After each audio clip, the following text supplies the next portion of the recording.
Assalamualaikum warahmatullahi wabarakatuh. Allahumma salli ala sayyidina wa maulana Muhammad wa ala alihi wa sahbihi ajma'in. Amma ba'du. Di dalam kalangan sufi, di dalam kalangan orang-orang yang mempelajari tasawuf, yaitu orang-orang yang mensucikan hatinya, orang-orang yang berjalan ingin mensucikan, membersihkan jiwanya. Dia tidak peduli dengan kesalahan orang lain, dia hanya memeriksa hatinya. Kita sebut ajalah yang akan dibicarakan ini adalah humor sufi. Di dalam humor sufi ada 5 abu di dalam humor sufi. Yang hal ini adalah berupa kiasan, cuma berupa kiasan untuk diambil ajarannya untuk hati kita, untuk memeriksa diri kita. Yang pertama, kiasan Islam Abu Lahab. Islam dia, rajin juga dia beribadah, rajin juga dia berpuasa, rajin juga dia sholat. Tapi kalau sudah berhubungan dengan dunia, begitu lahapnya dia, serakah dia, memiliki sifat-sifat tamak, memiliki sifat-sifat yang serakah. Maka di dalam humor sufi, dalam kiasan sufi, Islam semacam ini disebut Islam Abu Lahab. Kalau berurusan dengan sedekah, pelitnya bukan main. Kalau bicara agama, khusyuknya bukan main. Tapi kalau sudah berbicara tentang sedekah, berbicara tentang berbagi, berbicara tentang memberikan harta benda kepada orang lain, berkiranya bukan main. Tapi kalau ada ajang bisnis, kalau menguntungkan baginya, begitu cepat dia mengeluarkan uangnya, begitu cepat dia mengeluarkan hartanya jika ada keuntungan besar di dalamnya. Umat Islam yang bersifat seperti ini maka dikiaskan seperti Islam Abu Lahab. Lalu yang kedua ada Islam Abu Jahal. Islam dia baik, dia diperiksa juga KTP-nya, dia Islam, tapi bodohnya bukan main. Dia tidak mengerti hukum Allah, dia tidak mengerti halal dan haram, dia tidak mengerti hukum taklifi, dia tidak mengerti sholat, dia tidak mengerti puasa, dia tidak mengerti beribadah apapun. Tapi kalau di dalam maksiat, dia sangat ahlinya. Maka dikiaskan ini seperti Islam.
Bagaimana seseorang itu mencintai Allah dan Rasulnya jika tidak dimulai dari batinnya, jika tidak dimulai dari hatinya?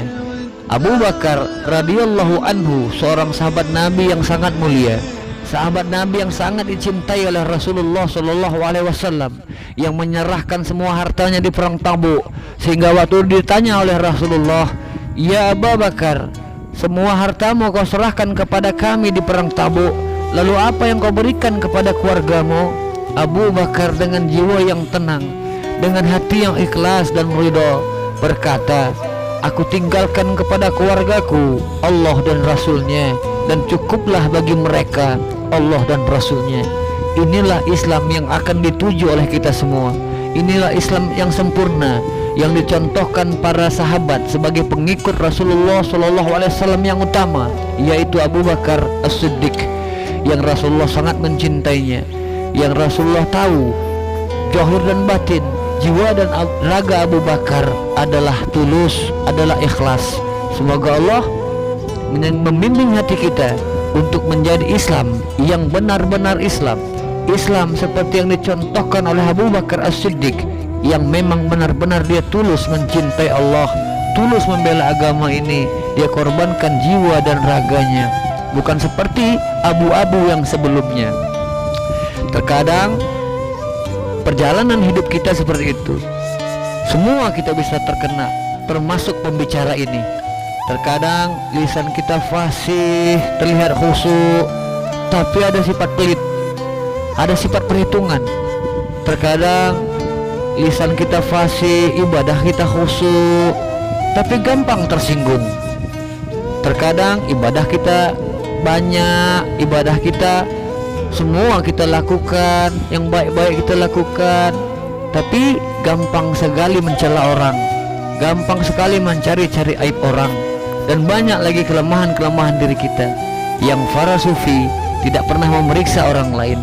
Adapun penyampaian-penyampaian ini untuk setiap kita memeriksa hati diri kita sendiri. Setiap kita memeriksa apa yang bersarang di dalam hati kita, untuk kita mohon kepada Allah agar Allah membersihkan kotoran-kotoran tersebut. Karena pada hakikatnya kita tidak bisa merubah diri kita tanpa izin Allah, sebab Allah lah penguasa hati kita, Allah penguasa diri kita. Allah jugalah yang bisa menolong kita dari hati-hati yang kotor tadi. Allah juga yang bisa menyampaikan kita, menyampaikan jiwa kita untuk menjadi Islam yang sesungguhnya. Seperti kiasan tadi, Islam Abu Bakar As-Siddiq radhiyallahu anhu. Ini sajalah, mudah-mudahan bisa dipahami, dan mudah-mudahan tidak terjadi salah paham pula, dan mudah-mudahan bisa jadi pelajaran bagi kita semua agar tidak sering menilai orang lain bahwa abu-abu tadi ada pada diri kita. Dan mudah-mudahan Abu Bakarlah yang menjadi contoh kita nanti setelah Rasulullah Shallallahu Alaihi Wasallam. Usikum bin nafsihi bittaqwallah. Wassalamualaikum warahmatullahi wabarakatuh.